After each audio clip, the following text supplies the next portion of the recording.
Punjab disaster management authority ने खुश्क साली के खदशे के पेश नज़र अलर्ट जारी कर दिया। हुकाम का कहना है कि बारिशें न होने से फसलों को नुकसान का अंदेशा है। महकमे ज़राअत पंजाब ने क्या इक़दाम किए हैं, जानते हैं लाहौर से अली वक़ार की रिपोर्ट में।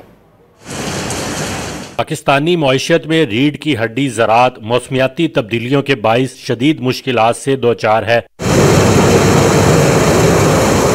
पंजाब में गुज़िश्ता बरस के मुकाबले में 40% तक कम बारिश होने के बायस गंदम समेत दीगर फसलों के लिए दरकार पानी की किल्लत का खदशा पैदा हो गया है। प्रोविंशियल डिजास्टर मैनेजमेंट अथॉरिटी ने सूबे में तमाम महकमों को मुमकिन खतरात से आगाह कर दिया। PDMA ने इस प्रेडिक्शन के हवाले से अपने हिफाजती इक़दामात के लिए तमाम डिस्ट्रिक्ट एडमिनिस्ट्रेशंस को, चोलिस्तान डेवलपमेंट अथॉरिटीज़ को और मुतलका सेक्रेटरीज़ को एक लेटर लिखा है, हदायतनामा जारी किया है कि वो इस प्रेडिक्शन की बिना पर अपने ज़रूरी इक़दामात, अपनी मीटिंग्स, अपने स्टॉक टेक कर लें। महकमा ज़राअत पंजाब ने किसानों को आगाह करने के लिए फौरी तौर पर इक़दामात शुरू कर दिए हैं। Project director doctor Anjum Buttar के मुताबिक मौसमी सूरत हाल से फौरी तौर पर चने की फसल के ज्यादा मुतासिर होने का अंदेशा है। ये पैदावारी मनसूबे से लेके बिजाई और पानी लगाने से, जड़ी बूटियों की तलफी से, फिर पेस्टिस में आउटब्रेक हो जाती है जिस वक्त टेम्परेचर बहुत ज़्यादा बढ़ता है, तो उस हिसाब से डिपार्टमेंट अपनी पेशबंदी कर रहा है।